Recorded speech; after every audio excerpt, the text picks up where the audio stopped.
Estamos começando mais um Verticalizando Cast, aqui pelo canal no YouTube Verticalizando Sonhos e também pelo nosso canal no Spotify Verticalizando Cast. Eu sou o engenheiro civil Thiago Pinotti e aqui ao meu lado o engenheiro civil também Eduardo Santana. Olá, Thiago, tudo bem? Olá, pessoal. Estamos aqui novamente. Isso aí.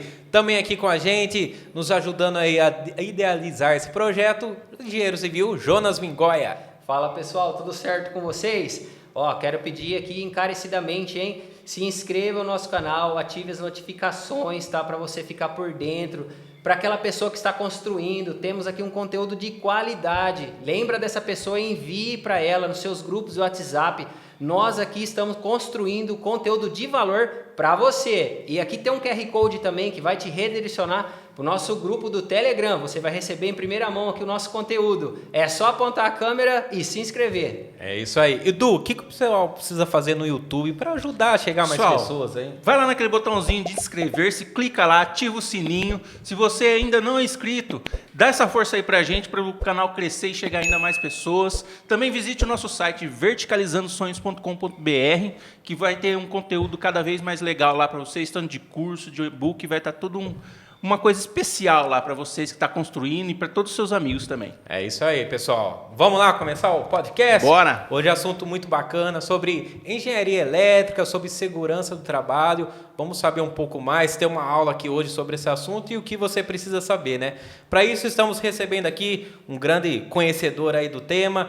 Ele é empresário, engenheiro eletricista, engenheiro ambiental, com pós em segurança do trabalho. O cara tem... cara é feroz. Construiu uma faculdade aí. Ele é casado, tem 2 filhos, jogador de truco e gosta de um churrasquinho, que eu tô sabendo também. Com vocês, Danilo Felipe. Danilão, seja bem-vindo. Danilo. Muito obrigado, pessoal. Obrigado vocês que estão nos ouvindo. Espero poder contribuir aí com um pouquinho da experiência que adquirimos com o tempo e que as obras sejam cada vez mais seguras e bem construídas. É isso aí, Danilão. Nós que agradecemos aí por ter aceitado o convite, seu tempo aí com a gente. E como a gente sempre começa, antes de entrar no tema, conta um pouco, né, sobre a história do Felipe, né, sua trajetória de vida, o que te fez partir para esse ramo aí também. Claro. Desde pequeno eu sou envolvido no ambiente da construção, né? Eu sou de uma família de engenheiros, né? Legal. Meu pai, ele foi no engenheiro... sangue já. Tá no sangue. Meu pai é engenheiro dos antigas, né? Na época que Calculava na mão mesmo. Se usava Régua água. de cálculo. Exatamente. E desde quando ele atuava fazendo seus projetos, eu, menino, na puberdade, ia junto porque eu achava muito legal. E até a minha primeira profissão, pode-se dizer, foi PT, né? Para quem não sabe, tem ponta de trena, tá? Boa. E eu ficava segurando a trena lá para tirar as medidas. Eu fazia alguma coisa, não, só segurava a ponta da trena no cantinho. Mas se sentia importante, né? Participava. Obviamente tomei gosto. Sim. E com 16 anos já tinha feito, estava fazendo o curso técnico de eletroeletrônica na época. Depois ingressei na engenharia. Fiz engenharia elétrica, ambiental, porque eu sempre achei muito legal. Cruzar a engenharia com o meio ambiente. Sua irmã é formada em ambiental também, estudou comigo. A família toda é engenheiro, viu? E minha mãe, que não é engenheira, ela é matemática, né? Então, o número tá no sangue. Tá no sangue. A minha irmã, inclusive, ela seguiu a carreira acadêmica e pesquisa, né? Hoje ela fez mestrado, engenharia ambiental, depois mestrado, doutorado, pós-doc. E agora está viajando o mundo aí apresentando. PhD daqui a pouco. Está viajando, é PhD já, e está viajando o mundo aí apresentando os trabalhos que ela desenvolve. Eu já adotei para mim mais a parte prática, né? Engenharia na prática, onde eu acabo vivendo em obra, então projeto e obra. E aí a grande sacada, cruzar o projeto com a obra. Isso é importante. Realmente. Trazendo um pouco então já o assunto, já iniciando tudo, trazendo uma definição. O que é um engenheiro eletricista? O que é um engenheiro de segurança do trabalho? Até a correção, né? Normalmente o pessoal fala engenheiro elétrico, né? Mas o correto é engenheiro eletricista. Esse é o nome, engenheiro eletricista. Bom, o engenheiro eletricista é a pessoa que vai fazer o devido dimensionamento das instalações elétricas da obra, sendo os condutores, os dispositivos de proteção e tudo que as normas, as diversas normas permitem e orientam sobre as instalações. O engenheiro de segurança do trabalho, ele está visando que a obra ocorra de forma que não provoque nenhum tipo de acidente, nem durante a obra, nem pós a obra, que as instalações todas, seja elétrica, hidráulica, estrutural e tudo, não ofereça risco aos usuários. Então, a segurança do trabalho, ela atua desde do planejamento, tem capítulos específicos para cada norma da segurança no projeto, a segurança durante a obra e como isso deve ser proporcionado para um pós-obra, para um uso do leigo, né? Está usando o que a gente projetou e executou de forma segura e confortável. Pensando aí no canteiro de obra, que nem a parte de vivência do trabalhador, refeitório, essas coisas, é o engenheiro de segurança do trabalho também que... Está relacionado, né? Tem as normas sanitárias que a gente tem que seguir, tem um número mínimo de sanitários que precisa ser usado por trabalhador da obra, né? Então, se a obra for uma obra que for mais rápida, precisa de mais trabalhadores, ela vai precisar de uma infraestrutura sanitária maior. Refeitório, área de descanso, banheiros. Tem o banheiro químico, mas existem também os containers sanitários, né? Que muitas vezes, hoje eu percebo uma tendência, né? Os banheiros sanitários... Mais prático, né? Os containers acabam sendo mais prático e mais barato. Porque a obra... A diferença de contratar um prático engenheiro além de ficar melhor, fica mais barato. Mais barato. Muito importante. Muito bom. Ô Danilo, fala pra gente aí, pro pessoal também entender quais são os tipos de obra que necessitam realmente aí de um projeto elétrico, né? E quais são os campos que mais se atuam também, né? A necessidade do projeto elétrico, ela deveria estar em todas as obras, desde a mais popular e a menor que tem, a obras de grande porte. O que acontece muito na prática são obras um pouco mais robustas que acaba se tendo a presença mais intensa do engenheiro eletricista. Mas ela deve nascer desde uma obra pequena. Uma casa popular aí de 40 metros quadrados deve ter um projeto elétrico bem feito, atendendo tanto a NBR 5410 quanto a NR10, que prevê a segurança do trabalho desde a fase de projeto e execução, e todo o acompanhamento disso. Certo. Mas hoje o que acontece na prática geralmente, obras maiores. Sim. Quando fala residencial, unifamiliar, a gente fala de casas mais robustas, casas de 300, 400 metros quadrados ou acima, e então é onde se tem mais a presença do engenheiro eletricista, e também tem a presença do engenheiro eletricista em todos os prédios verticais. Certo. Sim. E a parte de indústria também, isso daí é... Com certeza. Eu acho que não sai uma obra em indústria sem toda uma equipe enorme de engenheiros, né? Porque o planejamento acaba na sendo indústria... um pouco mais complexo. Né? Tem um objetivo produtivo, né? Entendi. A gente tem que fazer desde a arquitetura, o profissional, e de arquitetura até o profissional de engenharia civil, fundação, o geólogo, tudo visando que o fluxo de trabalho seja produtivo e eficaz. Para isso, um monte de profissional se paga rapidinho. Você acha que também é devido a uma fiscalização de atendimento à norma, tem alguma coisa desse tipo, ou você acha que não influencia tanto? A fiscalização? Na indústria.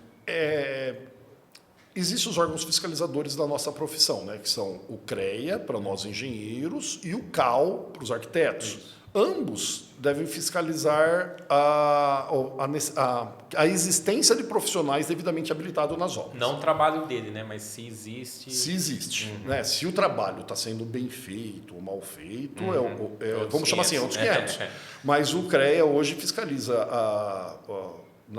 vamos chamar assim, tenta fiscalizar todo tipo de obra, todo tipo de serviços de engenharia, não só obra, na verdade, né? A existência de um profissional.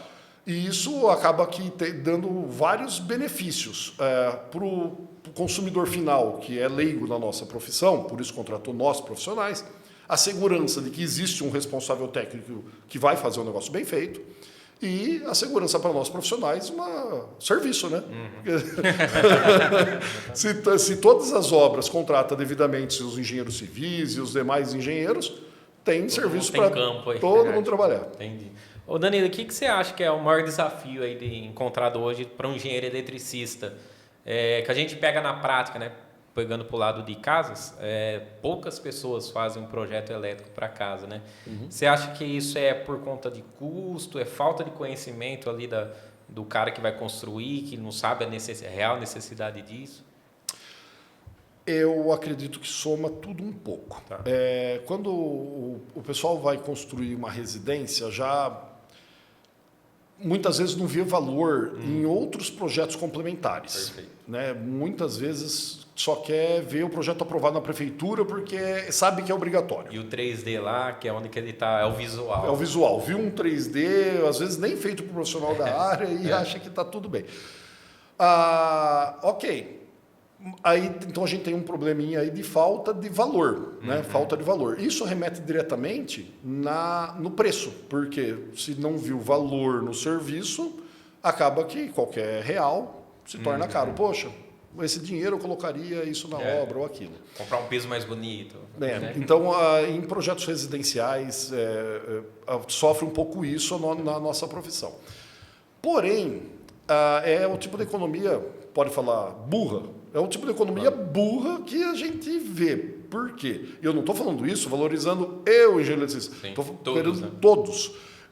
Porque economiza hoje um dinheiro bem simbólico comparado à obra toda. E depois de pronto, eu canso de ver situações que não tem sequer infraestrutura para lançar um condutor a mais. Tudo... Exato. Agora, o que custa mais? O que custa mais? A gente fazer um planejamento e lançar uns tubos, que via de regra tubo é barato, hein? Muito barato. Ou, depois de tudo pronto, rasgar uma parede, cortar tudo, fazer um remendo, caminhos, cortar viga, que envolve a estrutura, caminhos mais longos para os condutores de elétrica, de água, a gente vê muito isso, para remendar uma obra depois de feita. A parede já está amaciada, já está pintada, está com um revestimento bonito, cortar tudo isso. Um corte desse pagou todos os projetos lá para trás. Eu acredito também a falta de percepção do valor, né? Porque você pega até bitolas de fio, né? O preço que está o cobre hoje. Então, às vezes, você teria um dimensionamento numa tomada, e você deixar não desmerecendo eletricista, mas às vezes ele vai estar acostumado a fazer com uma bitola maior, né? Então, só nesse fio ou o caminho, né, do fio vindo e voltando também já saiu mais caro do que... Com certeza. Essa parte de deixar sempre para o prático é complicado, porque existem práticos que já estão acostumados a fazer dentro das normas. Existem outros que fazem aqueles varal, né? Puxa a rede mestre, dali vai derivando. Isso totalmente fora de norma. E acaba que tendo muitas vezes desperdício de material. Quem nunca sofreu chamando um profissional de qualquer área, elétrica, hidráulica ou qualquer outro, e ele te faz a lista de material na obra, na hora. Essa lista de material compra onde tem mais influência ali, você nem cotou, não deu tempo de cotar, porque precisa para agora. Ó. Precisa para agora, comprar. Senão vai parar o serviço. Viu muita devolução disso na sua obra? Normalmente não. Então a gente tem compras erradas, aplicado de forma errada, a bitola do cabo está correta, o disjuntor está correto. Muitas vezes a gente vê uma incompatibilidade do dispositivo de proteção com o cabo com a carga. Quem nunca ligou o chuveiro da casa e caiu. ou pisca todas as lâmpadas, né? Então E isso é a parte de, com um engenheiro, com devido projeto, a gente garante a segurança. E mais do que só, além de garantir a segurança, a gente também garante um orçamento prévio. Se você for agora comprar um rolo de fio na loja na tua cidade, em qualquer lugar, você vai pagar um valor. Se você for com uma lista, com milhares e milhares de metros de cabo para a sua obra toda, você vai negociar, vai conseguir comprar melhor, parcelar, pagar a vista com desconto, enfim, você consegue negociar isso. E a exatidão da lista de material em cima de um projeto, com base no projeto, é enorme. Acaba que facilitando o dono da obra em fazer economia. Sim. Só aí já fez economia. Sim, sem falar também do mapeamento, né? Você tem um mapeamento da sua casa, né? Você quer puxar um cabo, você quer aumentar alguma coisa, você já tem ali um mapeamento para saber onde pegar cada coisa. E tem também a má-fé, né? Infelizmente existe isso. Às vezes, eletricista combinado com certa loja, né? Então, coloca o material a mais na lista, Para a leva loja embora. já sabe que não vai usar para fazer mais barato, só para o cara comprar ali, né? E tendo um projeto, não. Você tem uma lista, você vai seguir a lista lá. Você Né? pode contratar o serviço, só o serviço material você negociou. Exatamente. A questão do dimensionamento é economia de energia também. Fala, nossa, eu coloquei o cabo 6, o cabo 10, é caro. Economiza na tua conta de energia elétrica. No final do mês. Isso influencia também. Sim. Mas diretamente. Aliás, é comum pegar a residência que já tem a carga instalada, projetar as devidas reformas, depois de implantado a reforma, a conta de energia reduz abruptamente. Caramba. Porque estava tudo aquecendo os cabos. Veja bem, a energia elétrica é uma energia secundária. Então a gente está pegando essa energia e transformando em movimentação de motor, iluminação, aquecimento. A gente está usando ela para esse fim.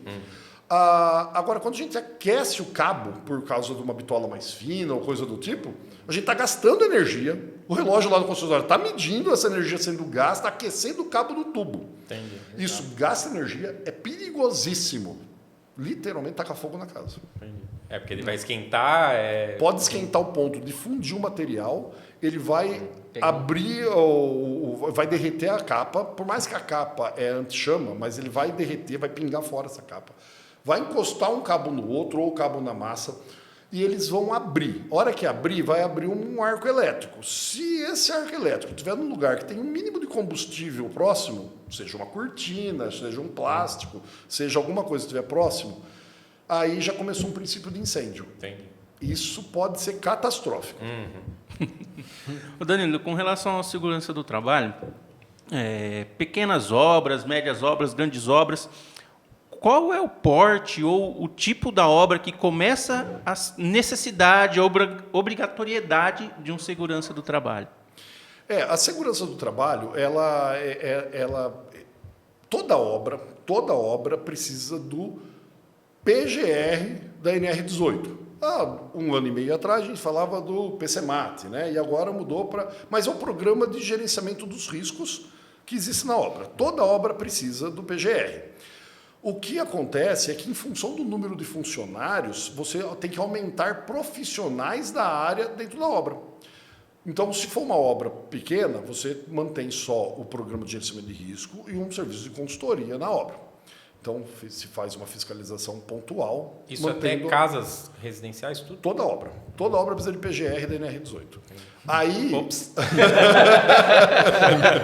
Nas nossas tem, é claro. Não, mas é um documento relativamente simples. Entendi. Quem vai trabalhar e o que vão fazer. Entendi. Como vão fazer com segurança. Veja bem, não é falar para o pedreiro como ele vai bater a massa. Isso aí o pedreiro dá aula para mim como ele vai bater a massa, não é isso. Como o azulejista vai assentar isso? Deus meu querer me envolver nisso. Eles são profissionais da área, né? Mas é como trabalhar com segurança. Como eletricista não vai se envolver com uma rede energizada por acidente. Se a obra é nova, pode trabalhar toda com a rede morta. Como o encanador vai trabalhar com segurança, ele vai abrir uma valeta para enterrar tubo. Essa valeta, ela pode desmoronar? Pode soterrar o profissional? Poxa, tem valetas em obras enormes. E o soterramento são geralmente fatais. Então, como prever esses riscos? O objetivo do PGR é, numa obra, prever todos os riscos físicos, químicos, biológicos, de acidente, ergonômicos. A gente vai ficar descarregando caminhão de saco de cimento. É na mão, taca na cabeça do cara e joga pro chão? Não, não é assim. Então, a gente tem que prever como fazer todos os fluxos de trabalho da obra. Então, se define os fluxos de trabalho, definindo os fluxos de trabalho, se prevê os riscos, a frequência disso, né? Se ele é habitual, todo dia vai fazer isso, ou se ele é eventual, né? E a severidade. Caso esse risco venha a ter um acidente, provocar um acidente, então qual a severidade disso? Eu vou só ter uma lesão leve, ou posso chegar ao máximo a óbito, né? Então a gente vai traçando uma matriz de... Vai ser um choquinho só para ficar esperto ou vai derrubar o cara? O cabo na língua? Então, basicamente traçar umas matrizes de risco e, em função disso, traçar quais medidas de controle a gente vai adotar. Medidas de controle, elas são... Todo mundo vai falar, nossa, medida de controle de risco é EPI, né? Põe um capacete, óculos, botina, acabou. Essa é a última barreira. A primeira começa no administrativo. como a gente vai colocar procedimentos de trabalho que o trabalhador dessa obra, inclusive o engenheiro que vai fiscalizar todo mundo que vai se envolver nessa obra, não se envolva em acidente. Por isso tem que analisar todos os fluxos. Segunda medida, EPC, Equipamento de Proteção Coletiva. Tem que colocar, um exemplo simples de EPC é ambientes de maior risco durante aquele trabalho é fazer sinalização, cones, criar barreiras. Uma pessoa não autorizada a entrar naquele ambiente não tem uma barreira, tem que pular aquilo para entrar ou abrir uma portinhola. Não vai entrar despercebido no celular sem querer. Não vai entrar despercebido. Celular. Esquece. Aí é uma medida administrativa, deixar um armário antes de entrar na área de obra, para todo mundo colocar suas pertences pessoais ali, principalmente celular. Celular é a maior causa de acidente no trânsito e também é a causa de acidente em obra. Sei que quem está ouvindo às vezes não gosta muito disso, todo mundo com celular é doidado, né? Mas durante a obra, num ambiente que tem risco, que nem obra, tem que deixar quieto o celular. Entendi. E, por último, o EPI. Por último. Muitas vezes, com medidas administrativas... Para você evitar de usar EPI. Essa. Porque, por exemplo, eu tenho a bitoneira e ela está ruidosa. Então, estou lá, tem da equipe de pedreiros todos, cada um fazendo seus diversos serviços. Existe um lá que está fazendo amassada. E ele só fica fazendo amassada o dia inteiro. Do lado da bitoneira, aquele o dia inteiro. Supondo que é uma bitoneira mais antiga, ela está toda ruidosa, fazendo um barulho danado. E mesmo as mais novas faz ruído. Como que a gente protege essa pessoa de perder a audição? Porque se ele vai ficar horas por dia naquela bitoneira, então ele vai estar exposto a um ruído muito alto. Como que a gente evita isso?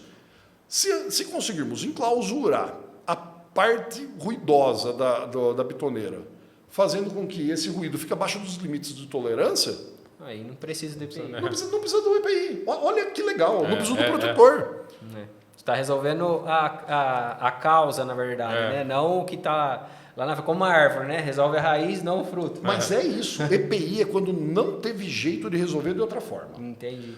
Que medida administrativa pode resolver isso. Não, a gente vai comprar o concreto só usinado. O risco não está dentro dessa obra. Está fora, ele veio, nesta obra ele veio pronto. Entendi. Não tenho mais aquele barulho que fica batendo com o concreto. Falando só do risco físico, ruído, né? Então o concreto veio pronto, não fico batendo concreto o dia inteiro, não tenho ruído. Olha que legal. Então, administrativa. Não, eu vou bater na obra, enclausurar o ruído. Entendi. Não consegui fazer. Então, a administrativa passou. O EPC passou, não fiz. Aí eu tenho que pôr protetor auricular. Bacana. O ideal era uma obra que ninguém precisasse usar EPI nenhum. Entendi. Solto, né? Lógico que tem condições que não tem jeito. Por exemplo, capacete, botina... É o mínimo. É o mínimo porque aí, mesmo tomando todas as medidas administrativas, pode ter alguma coisa pro chão, que alguém deixou despercebido, uma ferramenta. Ou cair alguma coisa. Cair alguma coisa, bater a cabeça em algum lugar. Então, isso é o mínimo do mínimo. Mas outros EPIs, às vezes, com a medida administrativa e EPC, elimina. Entendi. E aproveitando também, então, já falando essa parte de risco, quais são os principais aí acidentes que podem ocorrer no canteiro de obras? Quais são os principais? Eu sei que pode ocorrer vários, né? Mas os principais, assim, para o pessoal ficar um pouco mais perto. O que mais se vê, falando de frequência, né, de acidente, frequência, que é frequente, é um esmagamento de dedo, ou um corte, uma lesão leve, né? Isso é o que mais se vê. Entendi. Só que esses leves, eles são frequentes. Certo. Depois desses leves, começa a ter alguns mais intensos, mais pesados, né? Alguns esmagamentos mais sérios, algumas perfurações de membro, do corpo, alguns cortes mais profundos, cegueira, cortar o olho, pode acontecer. Aí pode chegar, e infelizmente não é tão incomum, pode chegar em acidentes gravíssimos ou fatais. Queda da andaime. Toda obra tem trabalho em altura. Toda obra tem trabalho em altura. Para você que está assistindo, quer saber o que é trabalho em altura, é quando o andaime, a plataforma de trabalho está acima de 2 metros.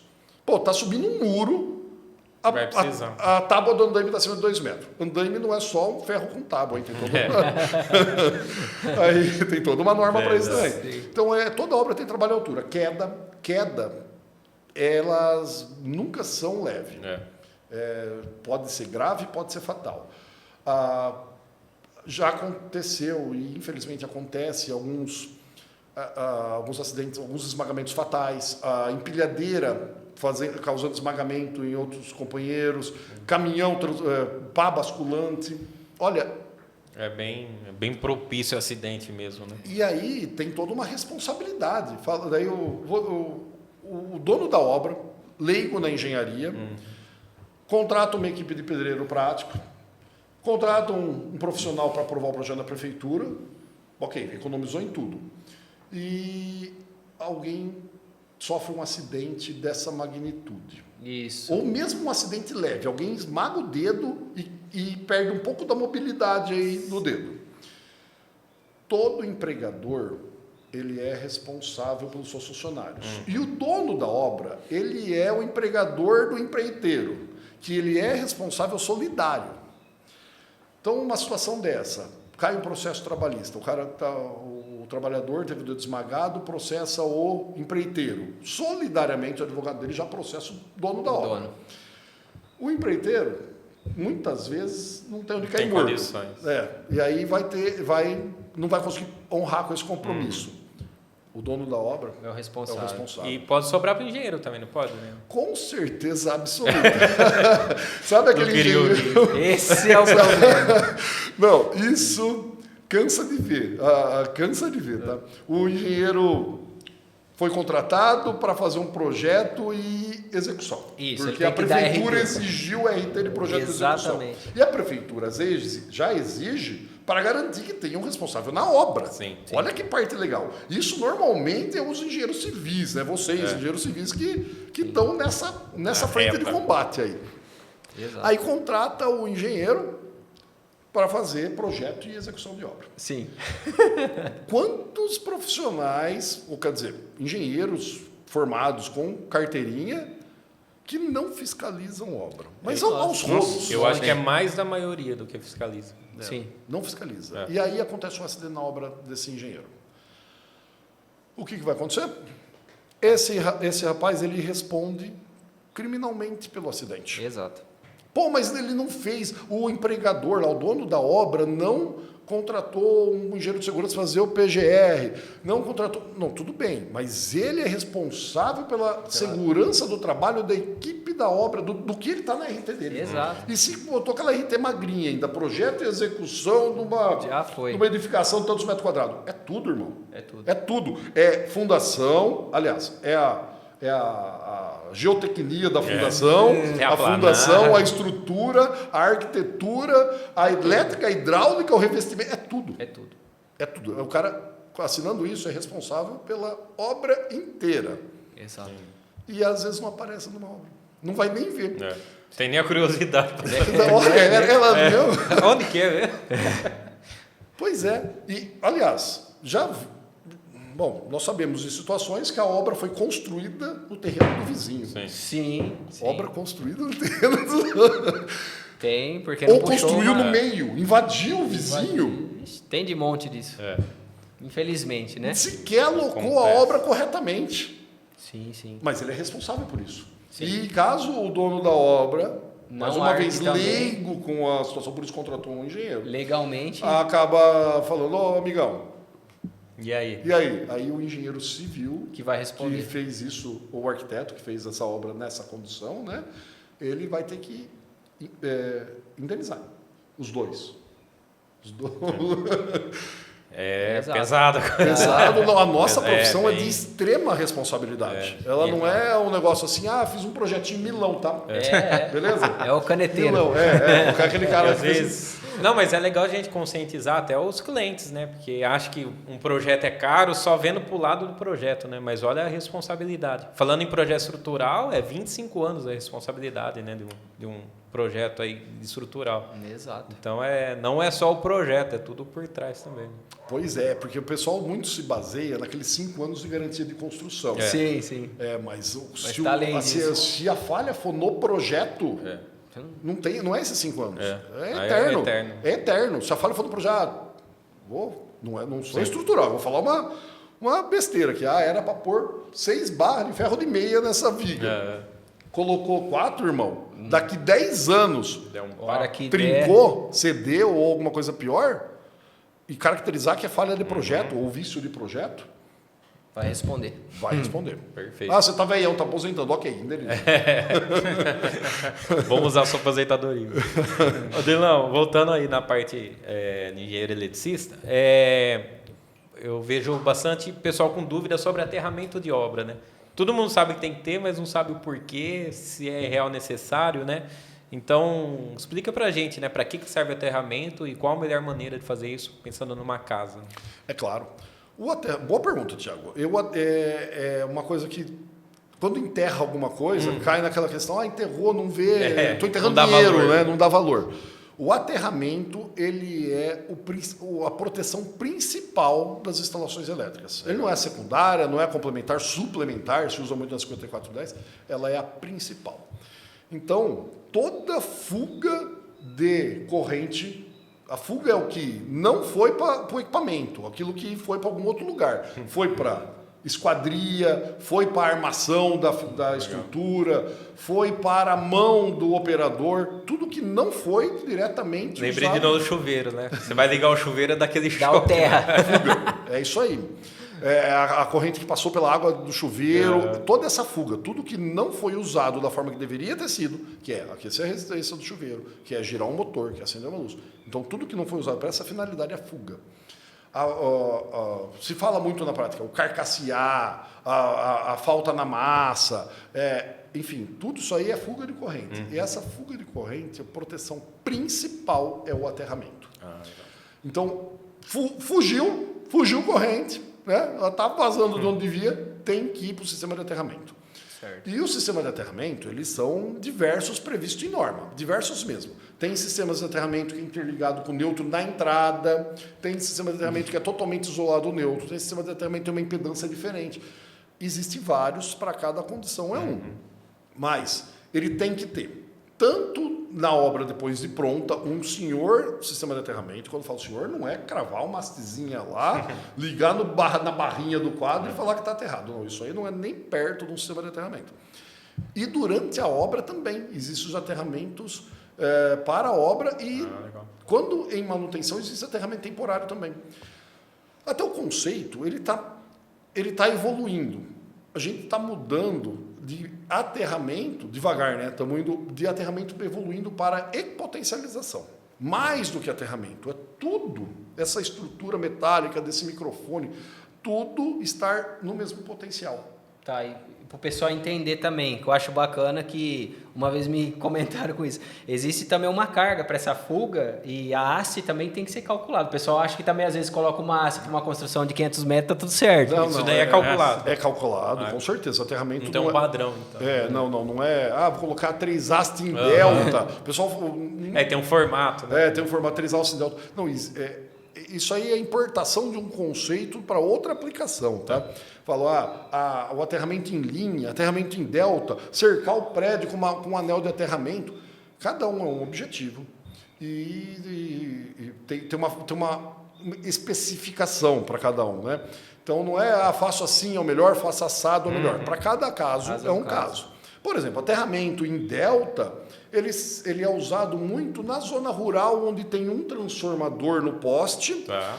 E antigamente era em delta, hoje é 2 anéis em volta, tá? Mas fazendo uma área de equipotencialização. Então desce de um poste, forma um anel, esse anel é interligado num outro anel maior. Entendi. Para que o eletricista de manutenção, na hora de abrir uma chave ou fazer alguma operação, caso tenha uma fuga daquele transformador para o sistema de aterramento, e as duas pernas do profissional de manutenção esteja na mesma base de aterramento. Ou seja, ele está dentro do anel.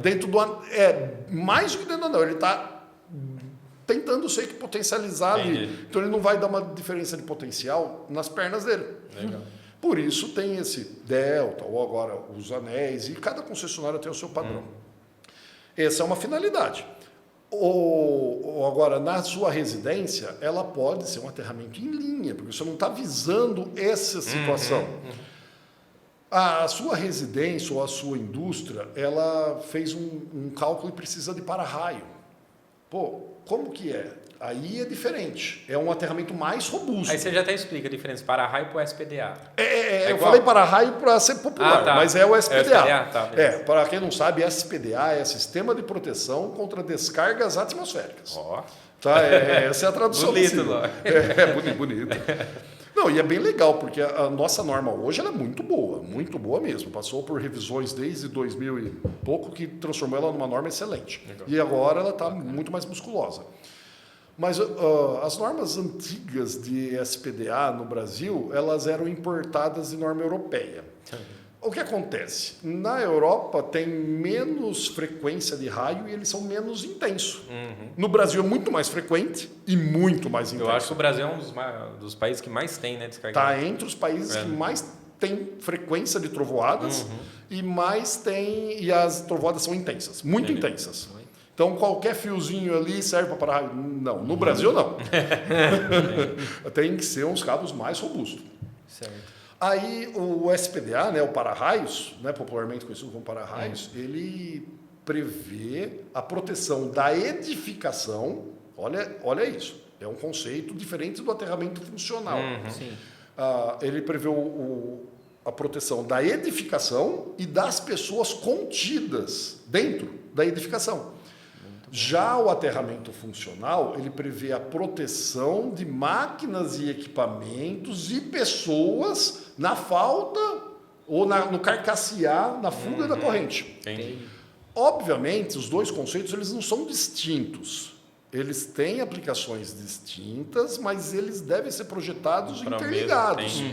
Como que eu vou tratar tudo junto? Um tem uma finalidade, outro tem outra. Dani, você não falou do raio que protege para queimar o equipamento. Aí tem o conceito ainda do dispositivo de proteção contra surtos. Vem aquela frequência lá que, pela rede, pela condução de energia, e ela vai queimar o computador e a máquina e tudo mais.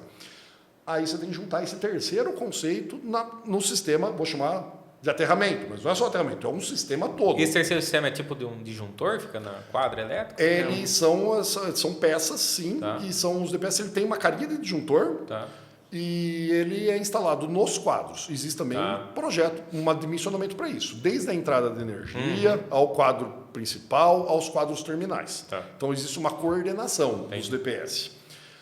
Ele é interligado, ele deve ser interligado. Então, os DPS têm que ser interligados nos barramentos de potencialização, as barras de terra principal, que aí a gente está acostumado com vários nomes dependendo da norma. BEP, LEP, TAP, que é ligação de potencialização, barramento de potencialização. Mas, para resumir, a barra de terra do quadro. Esses equipamentos são ligados à barra de terra do quadro e a barra de terra do quadro é ligado naquela malha de aterramento que está na edificação. Entendi. Bacana. E o que é ligado direto na malha de aterramento? Essa é uma parte legal.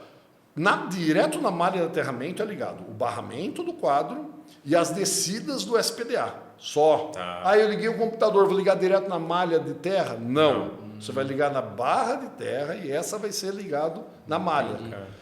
E a esquadria, as esquadrias têm que ser aterradas. Olha aí. As esquadrias têm que ser aterradas. E as esquadrias, armadura, edificações verticais, tem umas preocupações a mais aí, quando passa de 20 metros de altura. Elas devem ser equipotencializadas também na barra de terra. No BEP, no TAP, tem vários nomes, mas na barra de terra. Vamos concluir vários assuntos aqui que eu estou com a cabeça pirando. Voltando ao para-raio, na prática, vai cair um raio na sua edificação, que aí vai correr por essa rede de isso aí. O conceito mais usado para para-raios, né, para SPDA, é a gaiola de Faraday. Né, o mais usado. Existem outras metodologias, mas a mais usada é essa. Basicamente, botar a casa dentro de uma gaiola de passarinho, vamos por assim. Né? Se eu pegar a gaiola de passarinho e colocar a casa dentro... Não vai, o raio vai sair para ele vai, legal. Vamos chamar assim, vai escoar por essa malha. Vai jogar lá para terra. Faraday foi um cara que há muitos anos atrás, ele entrou numa gaiola, literal. E testou. Meu pai! O conceito é o mesmo de você ver o passarinho com os dois pés no fio, com as duas patinhas lá no fio. Exatamente. E ó, ficou ruim os dois pés, hein? Mas o conceito é o mesmo, o passarinho com as duas patinhas no fio e ele não toma choque, porque as duas patas estão no mesmo potencial. Entendi. Quando Você já põe outro fio. Aí lascou. tomou choque. Então, o conceito do SPDA é tornar toda a edificação no mesmo potencial, mesmo durante uma descarga atmosférica. Ela atinge com toda aquela abrupta, com toda aquela intensidade a edificação, e a edificação sofre menos possível. Tá. Até vibra, mas sofre menos E a possível. obrigatoriedade de ter um SPDA numa obra É assim. metragem quadrada, altura? Não, tem muita coisa que influencia. Tá. Existe um método de cálculo para ver se Se é há obrigatório ou necessidade. não. Tá. Esse método de cálculo tem várias variáveis. As variáveis são altura da edificação, área da edificação, ambiente que está a edificação, edificações adjacentes, região Entendi. do Brasil que ela está. Construções que estão do lado. Construção que estão próxima. E por quê? Isso traça, porque o SPDA ele é projetado dentro de uma estatística. Tá. Pode cair um raio aqui nesse prédio agora? Pode. Pode cair um raio num prédio desse tamanho? Pode também. É menos provável. E se esse prédio desse tamanho estiver no alto do morro? Aumentou a probabilidade. Entendi. Né? E se esse prédio estiver entre duas edificações? Diminuiu a probabilidade. Então, isso tudo é para traçar um indicador de probabilidade. Em cima desse indicador, ele cai no não sou obrigado a fazer, sou obrigado a fazer ou uma zona de incerteza. Tá. Na prática, fala assim, quem vai fazer esse memorial? Puta, cálculo comprido, né? Quem vai fazer? Ninguém vai fazer, não. Então, na prática estou fazendo uma edificação, é sobrado? É assim, é uma regrinha prática, tá? Não se aplica para todos, mas é sobrado. Tem uma área um pouquinho maior, põe. E o tipo de ocupação também, tá? Por exemplo, eu estou fazendo uma edificação que vou guardar lá dentro garrafa d'água. De boa. Se acontecer alguma coisa, vai danificar um pouco a estrutura e tal, nenhum grande prejuízo, não tem nem pessoas lá dentro. Eu estou fazendo uma edificação que vai ter acúmulo de pessoas. Eu tenho que proteger essa edificação. É uma escola, vamos dar um exemplo prático, uma escola. Se cair um raio na escola e matar um monte de criança, Meu pai. é uma catástrofe da pior que tem. Então, tem que proteger. Eu tenho uma área que não tem nada de valor ou pessoas dentro. Diminui a probabilidade. Não estou falando que não tem a obrigação, mas diminui. Mas via de Risco é regra. menor. Via de regra. É uma área que é um pouquinho avantajada, aí já deu seus 200 metros quadrados de área e já tem sobrado, vai dar como obrigatório. Entendi. Só para concluir agora do aterramento, o pessoal compra às vezes o quadro de distribuição com aterramento, né? Às vezes vem até no nome lá. Então, só para falar, pessoal, que não tem nada a ver com o aterramento da casa, né? Aquele quadro de distribuição com aterramento é só o quadro de distribuição com aterramento o BEP aí que a gente está falando. A barrinha, é a barrinha que muitas vezes ela é verdinha ali, né?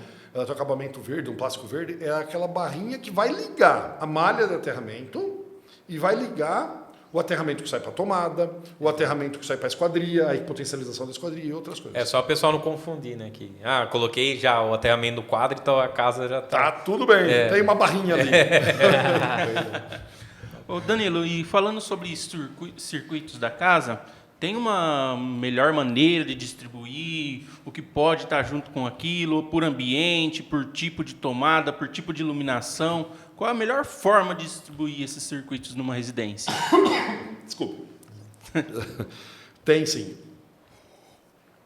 Tem, e a resposta ideal, ela é visando um bom dimensionamento dos condutores, de forma que eles não aqueçam, e economia de energia.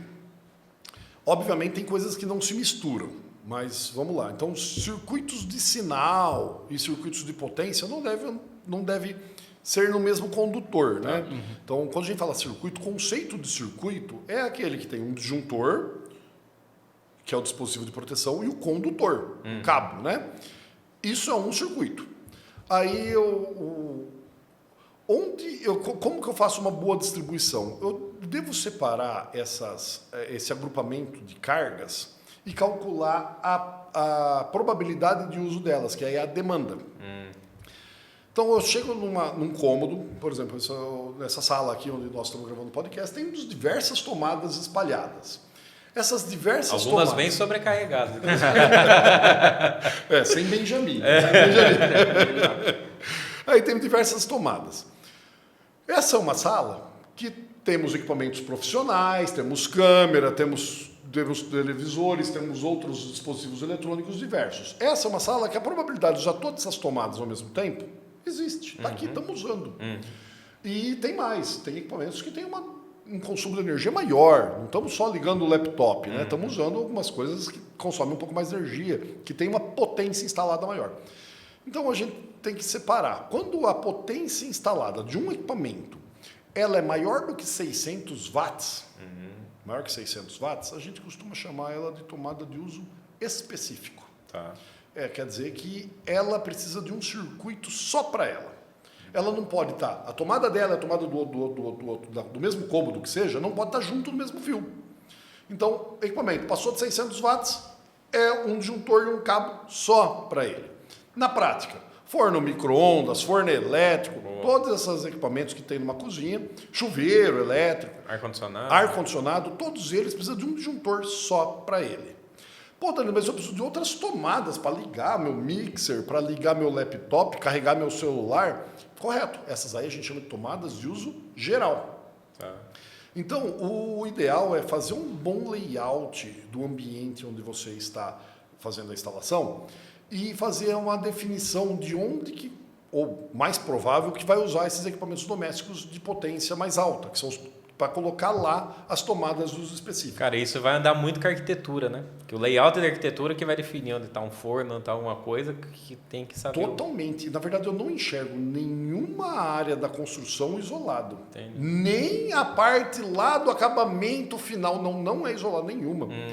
Todas são intimamente relacionadas. Legal. Todas, né? E aí você definiu, desde o projeto arquitetônico, onde vai ficar o layout dos equipamentos, que aí vai envolver depois a marcenaria, a fabricação de imóveis e tudo mais. É aquele local, então naqueles local que vai ter o forno micro-ondas, levar um cabo só para ele. Não deriva dele para outra tomada vizinha. A tomada está do lado ali, não deriva.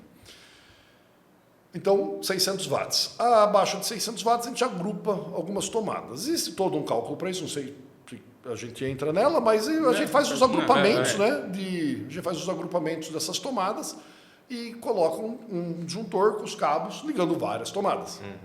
Recomendado, não obrigatório, mas recomendado que a iluminação seja separado da tomada. Tá.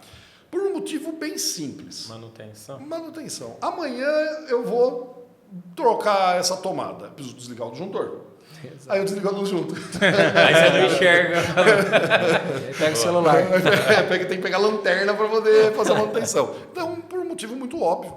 Aí também, a norma 5410, ela estabelece bitolas mínimas de cabos para cada tipo de instalação. A tomada, o mínimo do mínimo do mínimo é 2,5 mm. Tá. Mesmo que for uma tomadinha para carregar o celular, tem que colocar 2,5 mm. Um dia ela pode não estar carregando o celular, ligar um liquidificador. Né? E se for um liquidificador industrial, aí é um específico. Então ela é 2,5 mm. Já na iluminação, o mínimo que ela estabelece é 1,5 mm. Fala, pô, mas isso é relevante? É por conta de economia em obra. Se a gente separa os circuitos, parece que gastou mais cabo, mas a gente colocou os cabos no lugar certo. Colocou o mais fino onde gasta menos energia, iluminação, e os mais intensos onde colocou mais energia. Obviamente, isso é o mínimo, não é o máximo. Sim. Posso fazer um circuito de iluminação com 2,5, com 4? Lógico que eu posso. Principalmente quando a gente for para a área comercial e industrial. A gente começa a ter uma intensidade de iluminação maior, projetores de alta potência. Aí esse 1,5 que é o mínimo, só quer dizer que é mínimo, porque você vai calcular, ele vai dar enorme, né? Quantas vezes a gente fez projetos de estádios de futebol com torres de iluminação, o cabo que alimenta a torre de iluminação são enormes, é até difícil puxar de tão grosso que é, porque é muita energia para transformar energia elétrica em energia, então a corrente elétrica é muito alta. Então, mas no ambiente residencial também separar, se economiza no cabo, existe uma diferença significativa no preço. A posição do quadro. Posição do quadro tem que ser num lugar de fácil acesso. Tá. Muito fácil acesso. Esconder atrás Do quadro. esconder no quarto, dentro do armário. É 2 problemas isso aí.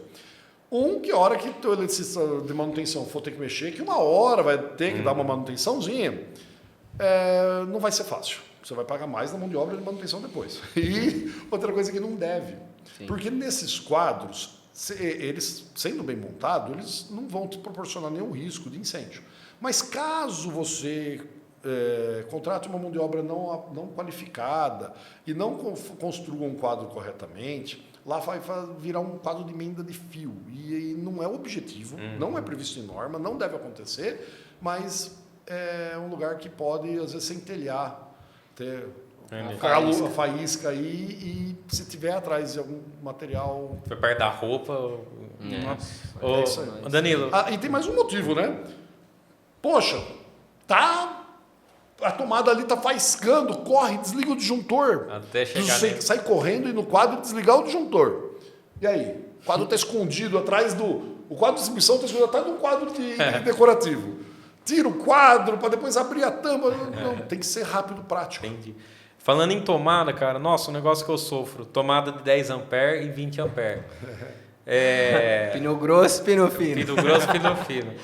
Pode usar tudo para pino grosso? Porque o pino fino encaixa no pino... Depende. Ah, é? Mas assim, não tem fazer um padrão, sei lá? Tem. Eu até engasguei para falar, mas tem. Existe para essas tomadas do geral, tomadas residenciais. Esse padrãozinho. Tem os 3 pinos ali. Isso. 10 ampere é mais fino, 20 ampere é mais grosso. Se for analisar historicamente, nós estamos lindo agora, né? Só tem 2 padrões. Isso é. 10 ampere e 20 ampere. Quando vem algo importado. Não, mas sendo algo para funcionar no Brasil, né? Se alguma coisa você comprou para montar no Brasil, ele vem naquele pino lá. Se não, se vem pino europeu ou pino americano, você tem que cortar e colocar o pino correto. Corta e coloca o correto, não coloca Benjamin nem adaptador, tá? Aí... Opa!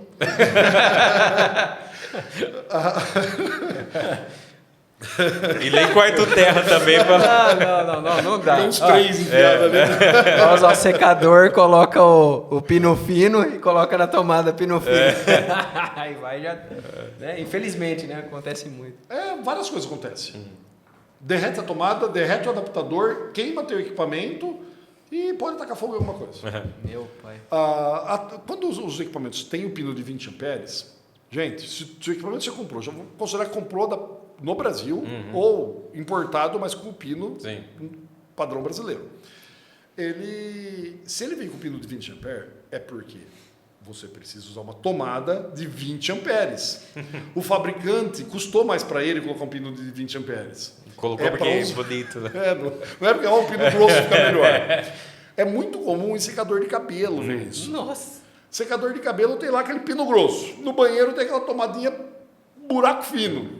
Aí, que é o de 10 amperes e o de 20. Põe um adaptador. Aí o pessoal vai numa loja e compra aqueles adaptadorzinhos de plástico sem fabricação, não tem metro. É proibido venda, não tem metro. É proibido? Proibido venda. Olha aí. Então você está rebaixando um pino de 20 amperes, que no aquecedor, na corrente máxima, ele é mais do que 10. Não quer dizer que ele bateu os 20, mas ele é mais do que 10. Então você está rebaixando essa conexão de 20 para 10. Num produto de baixa qualidade. Esses adaptadores são todos fabricados, sabe Deus onde, de baixíssima qualidade, que prejudica ainda mais essa adaptação aí. Tá. E o problema é certo. Isso aí, causar uma falha, é certo. É certo. Agora, existe sim adaptadores padrão americano para padrão brasileiro. Isso existe. Você pega lá uma tomada, o cabo do computador antigo, que tem os 2 cabinhos chatos, mais o pino do terra embaulado, que é o padrão americano, e você precisa adaptar para o padrão brasileiro. Na tomadinha de 10 amperes mesmo. Existem adaptadores com metro normatizado para isso. Na prática, Não vale a pena, porque um adaptadorzinho desse custa bem mais caro que um plug. Entendi. Você cortar aquele pino fora e colocar um pino novo, padrão brasileiro, é bem mais barato do que o adaptador. Entendi. O adaptador correto. Tá. Existe adaptador ao contrário? De 10 para 20? Que acho que não tem. Não, eu Eu falo, não lembro. porque para evitar esse problema, põe na casa inteira tomada de 20. Grossa, né? Você perguntou e eu não respondi. Existe sim diversos fabricantes, quase se tornando a moda, tá? Mas como não é todos, então, mas diversos fabricantes de tomadas que eles, no pino de 20 amperes, desculpa, a tomada de 20 amperes, então tem um buraco maior, mas por dentro, essas tomadas elas têm duas latinhas, né? Tá. E elas ficam sob pressão. Ah. Se você coloca o pino de 10 amperes, Funciona. o buraco de plástico por fora é de 20, mas ele entra e segura sob pressão a de 10 amperes. Quando você coloca de 20, ele abre um pouquinho mais, porque o pino é mais grosso. Então, a mesma tomada de 20 amperes atende as duas O condições. ideal aí na nossa casa, então, vamos fazer Colocar uma rede 20. um pouco maior, coloca tudo de 20. Nem precisa ser a rede maior. Essa que é a parte interessante. Você pode colocar todas as suas tomadas de 20 amperes, Não muda sem o fio. necessariamente ter que aumentar a bitola do cabo. Porque a bitola do cabo ela é em função da sua carga. Sim. E se você vai usar o teu secador de cabelo, por exemplo, de 20 amperes, ele já é uma tomada de uso específico. Sim. Você vai colocar o disjuntor separado para ele. Vai colocar um disjuntor separado para ele. Entendi. Então, e vai ser o mesmo cabo. Por exemplo, o secador de cabelo vai ser o cabo 2,5. Não precisou ir para o 4. Num secador de cabelo doméstico, comum. Entendi. Não precisou ir para o cabo 4, foi para o cabo 2,5. Lógico que exceto a distância. Se a casa é muito longa, muito comprida, e o quadro está lá numa ponta da casa, e o secador de cabelo está lá na outra, Aí tem que levar em consideração no dimensionamento a queda de tensão. Sim. Do jeito que tem a queda de pressão hidráulica, para quem está nos ouvindo às vezes não compreende o conceito, você pega uma mangueira de jardim e for curtinha, a água sai com pressão, né? E pega aquela grandona, tem aquele rolo, a água mal meleja na ponta, né? Não é assim? Isso é a queda de pressão hidráulica. E é igualzinho, inclusive o modelo matemático é o mesmo para a elétrica. Para a elétrica. Então, se o cabo é muito longo, Aí talvez tenha que aumentar. chega menos energia, vamos por assim, diminuir a tensão. Então, o do quadro, além de estar num lugar fácil acesso, o ideal é que ele fica mais centralizado a casa? Com certeza centralizado. Entendi. Dependendo como for a arquitetura da casa, colocar mais de um quadro. Tá. Porque muitas vezes economiza dinheiro e facilita o bom dimensionamento. A casa tem uma parte na frente, outra parte no fundo, mais voltado para uma área de churrasco. Aí coloca dois quadros. Eles podem ser subordinados um ao outro ou não. Pode ser ou independente, não. separado. Pode ser independente, ligado só lá no relógio, lá no quadro de entrada, não diretamente no relógio. Só que se for independentes, um não é subordinado ao outro, e vai ligar só lá no padrão de entrada, lá na saída do padrão de entrada precisa ter dois disjuntores, um para um quadro de dentro, outro para Porque o quadro... normalmente o padrão vem um, né? O normal é um. Só que quando a gente vai fazer isso, a gente vai precisar, na verdade, de 3 disjuntor. 2 para saída, um para o quadro A, outro para o quadro B e o geral. E o geralzão, tá. Então, aquele que vem no padrão, que é 1, né, que ele é o máximo da capacidade de condução para aquela entrada de energia estabelecida pela concessionária da sua cidade, aí nós teremos mais 2 que são menores para tocar aqueles quadros. Tá. Quando tem um quadro só, é dali para O dentro. geral direto. Uma gafe. O pessoal coloca o quadro, fala um quadro comum, um bifásico 16 milímetros. O normal, no padrão das concessionárias, todas que eu me lembre, é colocar um disjuntor bipolar de 63 amperes.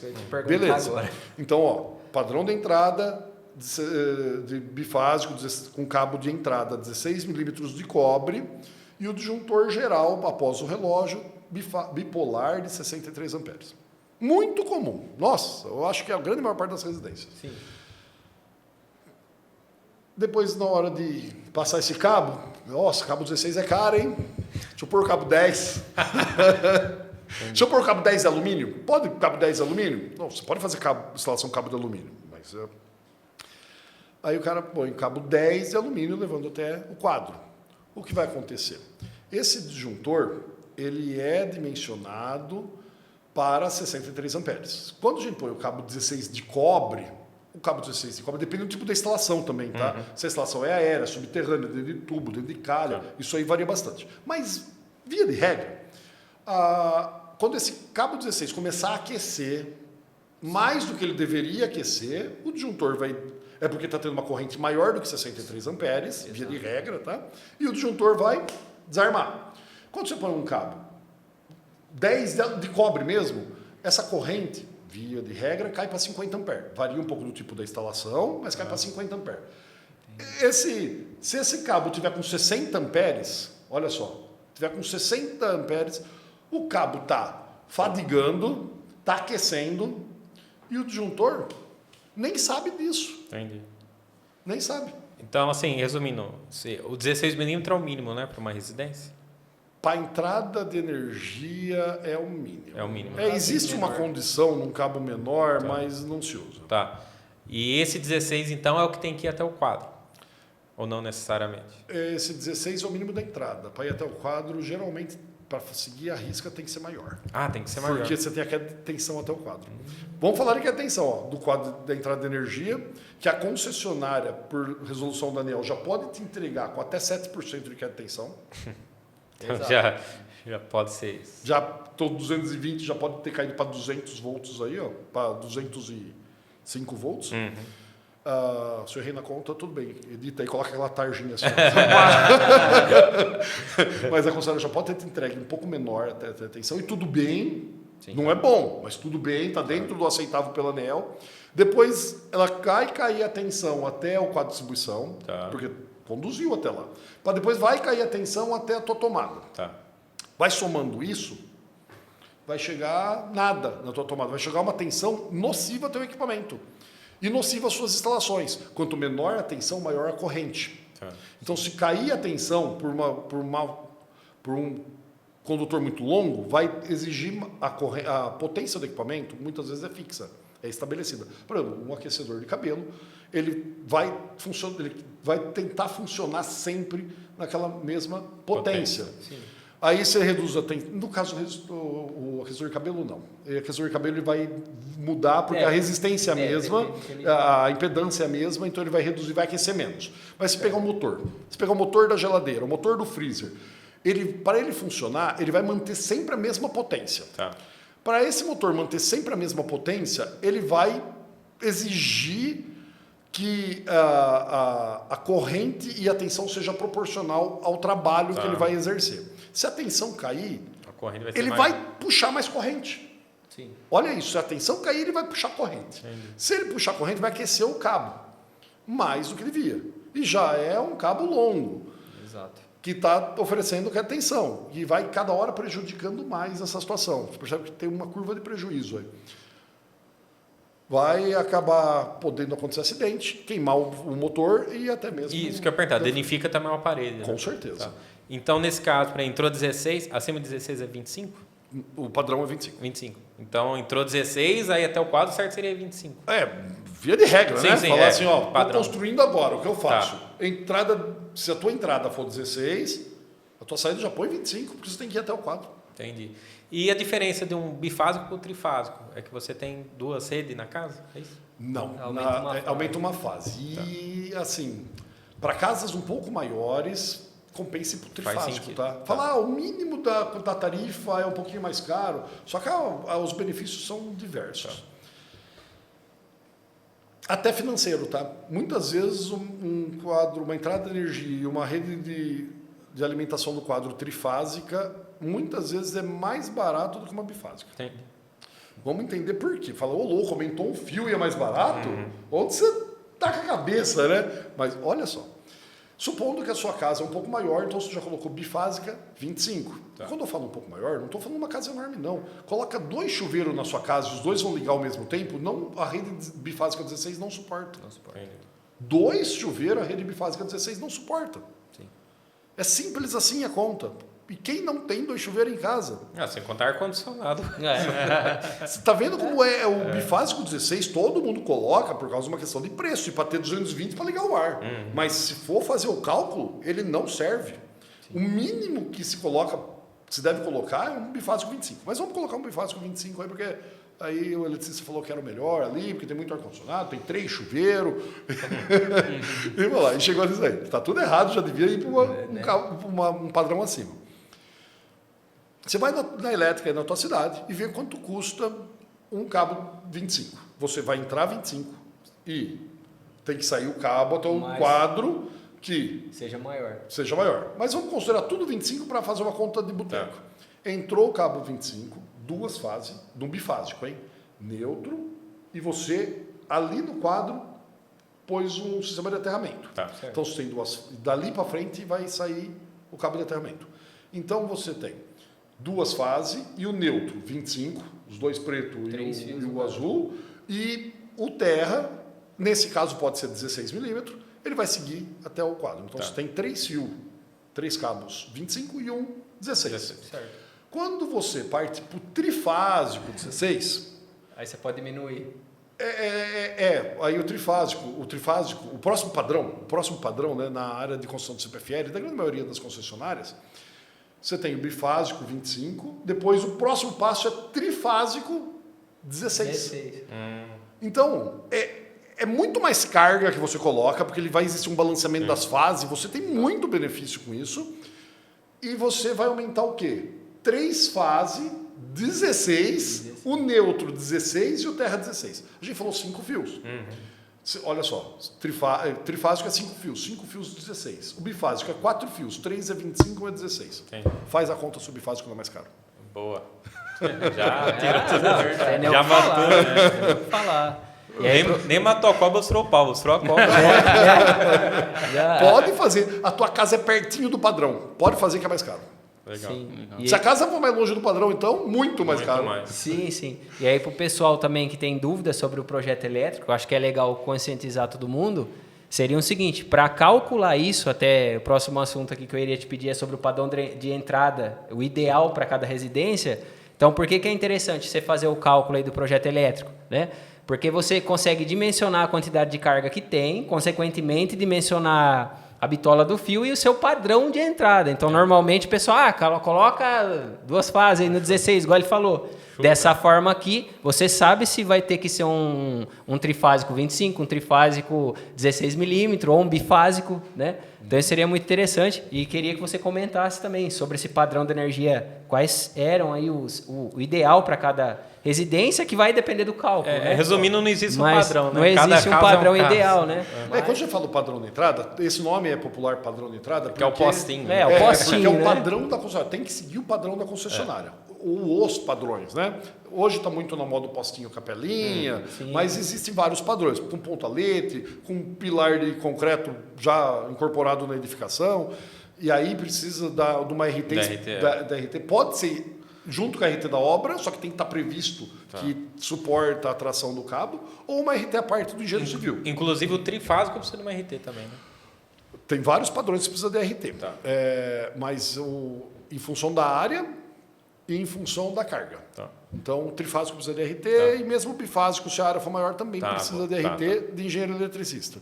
E o postinho de alvenaria, que não é alvenaria, é um pilar de concreto armado, né? Mas o pessoal chama de postinho de alvenaria, precisa da RT do engenheiro civil. Né? Não adianta pegar o próprio engenheiro eletricista, não é, o engenheiro civil. Porque ele vai, a mecânica dele de segurar.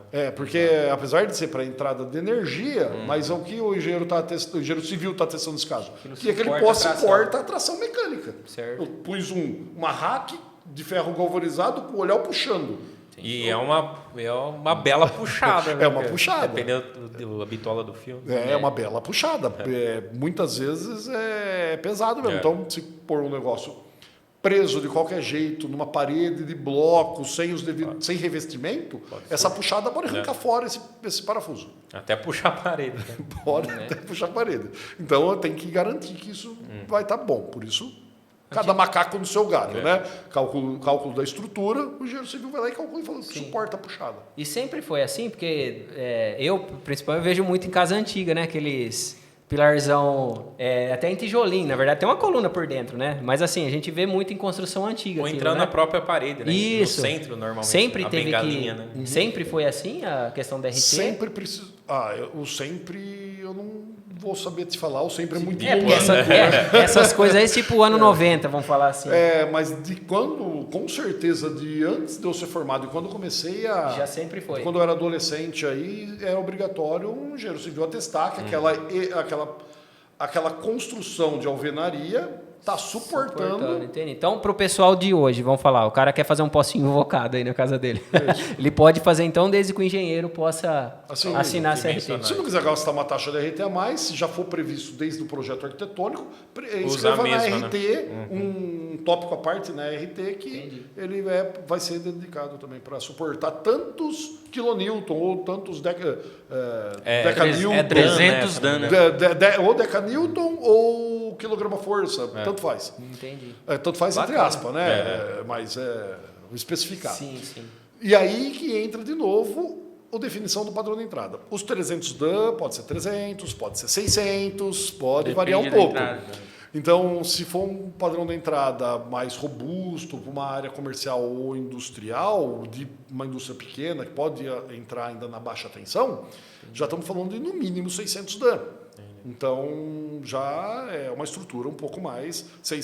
600 decanewton é bastante, né? Sim. É bastante. Então, tem que fazer uma estrutura que suporte isso, mais robusto.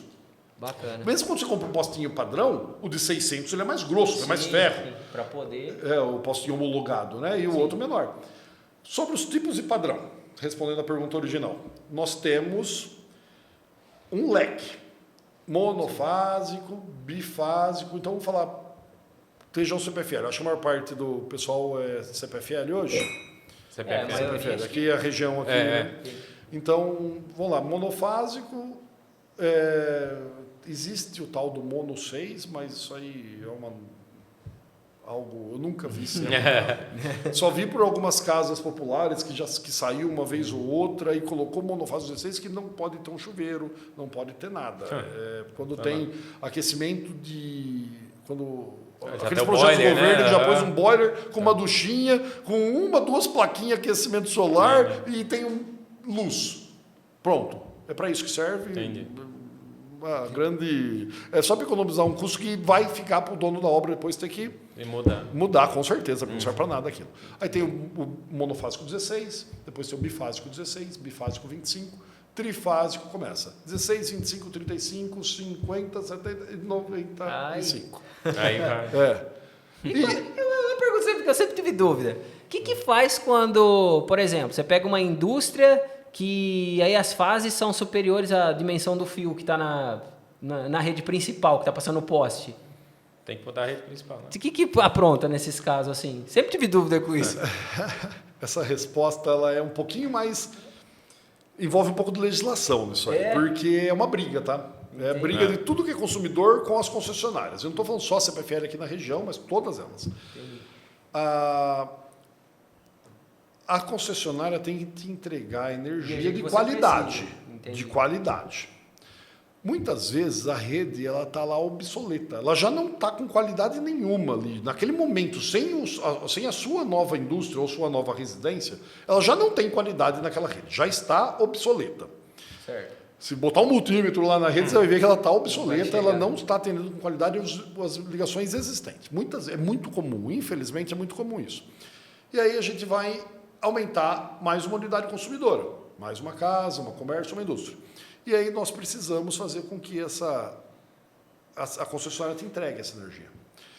Via de regra, do poste para fora, meio que é problema da concessionária. Certo. Você tem que exigir só que ela te entregue com qualidade. Entendi. Porém, existe um pouco de tem legislação, tem resoluções da ANEEL que fala: a concessionária vai te entregar com reforma na rede ou com expansão na rede até uma determinada potência, sem custo. Acima dessa potência, você é um cara que está consumindo muito, está botando um negócio que a CPFL ou a outra concessionária tem que se estruturar para atender. Certo. Então, aí ela vai ter que reformar. Aí você ajuda com o custo. Ajuda no custo. Talvez aí colocar uma geradora interna também. Não, aí é outra história. Mas vamos lá, ela tem que reformar a rede dela ou construir uma rede. Certo. Então, aí você ajuda no custo, o custo na tua totalidade. Então, varia um pouco, né? O quanto você vai consumir. Por exemplo, se eu vou consumir uma unidade consumidora nova, vou consumir para funcionar minha empresa, vai ter um cálculo de compensação dessa energia, parte do que você vai gerar de lucro se compensa e se abate na obra de reforma ou ampliação da rede. E tem situações que você paga totalmente a obra. Por exemplo, eu tenho um poste de energia na frente da minha casa e agora na minha reforma é uma garagem. Tem que tirar. E eu tenho que tirar esse poste. Aí você já tem que pagar. 100%. Entendi. Eu até presenciei um caso esses dias com um cliente nosso, que era uma indústria e ia aumentar muito a carga e realmente foi dividido por uma porcentagem para a companhia, rateou um pouco, mas realmente... Aí que entra um bom cálculo e um projeto bem honesto. Eu tenho diversos cases de sucesso de que a obra por parte da concessionária ficava em R$400 mil e a participação do cliente foi 3 mil. Entendi. Tipo assim, foi simbólico, simbólico mesmo. É a forma que você monta também esse processo. Porque você tem que mostrar o quanto você vai consumir disso. E aí tem uma regra matemática que se calcula quanto que você vai dar de lucro para a concessionária. Boa. E esse lucro se abate na obra. Aí faz bons olhos para ela, né? Vou gastar, mas vai retornar. Teve caso de sucesso agora, aqui em Matão mesmo. Uma obra de mais de R$400 mil. Teve que reformar a subestação de energia, aquela de alta tensão, botar disjuntor novo, fazer o recondutoramento da linha de distribuição, né? Aquela de média, e quilômetros disso. A obra ficou em mais de R$400 mil. Participação do cliente, 3 mil e poucos reais. Olha aí. Puta, muito legal. Show. Top. Danilão, gostaria, cara, de agradecer. Se deixar aqui, nós vamos ficar 5 horas de curiosidade aí. Du, entrega nosso prêmio aí pro Danilo. Olha, uma forma tem um troféuzinho. Para você deixar lá nas suas empresas e deixa suas considerações finais, se quiser deixar seus contatos, falar um pouco das suas empresas aí que você tem. Obrigado. Fica à vontade. Obrigado. Ó, pessoal. Não esperava. Aí é o Mastermind. Obrigado mesmo. E eu vou colocar esse troféu. Eu tenho um local lá no meu escritório com todos os meus troféus. Boa. Troféus. E o lá cantinho das vitórias. O cantinho das vitórias. Até a caneta. Legal. Eu coloco lá, a caneta que eu ganhei por alguma coisa, eu coloco lá. E esse troféu vai lá para o meu cantinho das minhas vitórias. Legal. Se você quiser me visitar no meu escritório, vai ver esse troféu lá. Fica aí o convite para vocês retribuírem a gentileza, me visitar. Iremos sim. Vai estar lá o seu troféu. Agora meu troféu. Deixe os contatos aí, pessoal. O pessoal te encontra nas redes sociais. Com certeza. Suas lojas aí. Eu acredito no empreendedorismo, tá? Se você for me localizar aí no Instagram, vai ver que eu acredito muito no empreendedorismo. Então, basicamente, eu invisto em vários negócios. Já investi em outros também, tá? Mas hoje o que eu faço da vida? Eu sou engenheiro e trabalho com projetos e obras. Isso é o que eu operacionalmente faço. Além de gestão das minhas obras, também sou a mão de obra operacional. Vou lá, fiscalizo, executo, desenho. Além disso... Em cima disso, é empresário. Não, em cima não, na verdade eu sou obrigado a ser... Então, essa é a minha especialidade e é o que eu faço. Então, obra, projeto e consultoria em segurança do trabalho, né? Para garantir que a tua obra seja bem feita, garantir que a sua empresa não corra os riscos necessários, mesmo quando não tem obra. Então, e agreguei alguns comércios a esses serviços. Então, hoje, eu sou sócio proprietário da Felipe Engenharia, que é uma empresa de instalações elétricas industriais. Legal. Então, basicamente, a gente trabalha com... Basicamente, só para a indústria. Falar, quero instalar um chuveiro em casa. Não é o nosso negócio. Mas a gente faz obras residenciais completas. Né? Do zero ali. Do zero. Vamos entregar um edifício novo. Construímos tudo. Sou sócio proprietário da Bioma Engenharia, que é uma empresa de projetos e consultoria. Então, essa parte de consultoria em saúde e segurança do trabalho, essa parte de fazer os PGR, quais os riscos, essa parte social terrível, todo mundo está preocupado. Isso aí, a gente tem toda uma equipe bem robusta para isso. Somos 5 engenheiros e 2 técnicos de segurança e mais as vendas do back-office dando esse suporte aí para essas consultorias. Também sou sócio proprietário da Felipe Materiais, que revendemos materiais elétricos, hidráulicos, ferramenta. Legal.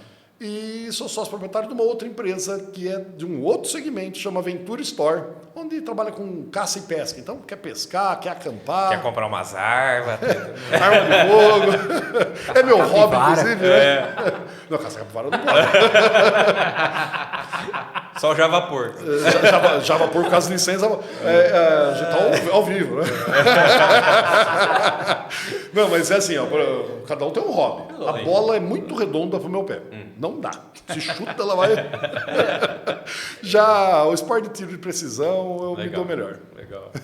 Show de bola. Danilão, obrigado mais uma vez aí, cara. Dispor seu tempo e o conteúdo foi sensacional. Excelente. Que bom que agregou. Valeu. Obrigado. Vamos pros recadinhos finais. Pessoal, não se esqueçam de compartilhar esse vídeo, de se inscrever no nosso canal, ativar as notificações no sininho, envia para todos os seus amigos, curta, compartilha, acesse o nosso site, vai estar o link na descrição, verticalizandosonhos.com.br, com novidades, e-books, futuramente teremos cursos também, tudo de bom do ramo da construção para você. Isso aí. Jonas? Galera, quero agradecer demais. Agradecer primeiro aqui ao Danilão, muito conhecimento, obrigado demais aí por solucionar as nossas dúvidas. Se nós temos que somos engenheiros, eu imagino o pessoal aí de casa. Então, que você realmente veja aí o valor desse conteúdo, possa realmente ajudar essa obra. A intenção é ajudar você que aí está em casa, tá bom? Então, que você possa realmente compartilhar, ó, e vem novidade por aí, hein? Isso aí. Fiquem atentos que o próximo podcast vai ser muito top. Então, Já anuncia aí. Vamos anunciar então, próximo podcast, vamos fazer aqui uma série com os empresários, começando aqui de Matão. Você vai conhecer a história aqui de cada um, vai servir muito para você que quer começar, você quer empreender, quer ter várias fontes de rendas aqui, igual o Danilão. Várias cestas, né? Não percam que vai estar demais. É isso aí, a gente chegou a um ano aí de podcast, né? Estamos comemorando nossa série Construção e agora vamos começar uma série nova, a série Empreendedorismo, também para trazer muito conteúdo pro pessoal. E é isso aí, pessoal. Esse foi nosso Verticalizando Cast sobre engenharia elétrica e engenharia de segurança do trabalho. Até a próxima!